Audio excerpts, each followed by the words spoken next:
And now the news. Is there need for a more aggressive public sector reform here in the Virgin Islands?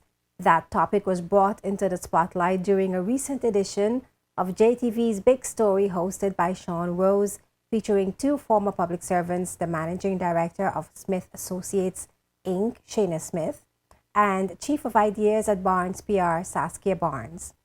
In a 2008 budget address, then Premier Ralph O'Neill said public sector reform would lead to a managerial structure and performance requirements within the BVI civil service similar to that of a Fortune 500 company. Saskia Barnes admits that some progress has been made in that direction, but thinks there is need for more aggression. The journey has definitely begun. What I think perhaps persons in the private sector, and I'm speaking for myself as well, would like to see, I guess, a bit more of an aggressive approach to the reform, and not perhaps waiting for the next 5 or 10 years to implement particular things. Because after the 5 and 10 years has passed, there are new concepts, the market there are new has things. changed. The market has changed completely, and then we're going to have another discussion about public service reform. So I think the momentum in which the service is reforming, I think that's the gripe of the business community.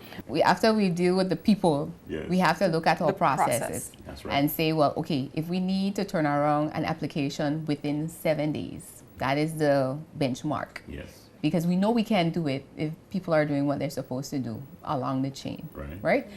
And you're able to make that happen. When you talk about with the synchronization of the political agenda versus the operational agenda, because the operational agenda will always exist regardless of administration. That's right, yes. So again, if we hone and fine tune the public service to a point where regardless of the agenda, you know, they're able to deliver, it eliminates a lot of the frustration that politicians experience, and that's why they bypass processes. If we're gonna make changes, it has to be broken down into blocks and say, okay, Ministry of Finance, you're dealing with financial sustainability primarily. You lead the charge on this. What are the things and the processes now that other ministries may have to adopt and change over? And you go across the board like that. The revised performance appraisal system for public sector workers in the Virgin Islands took effect on January 1st, 2016.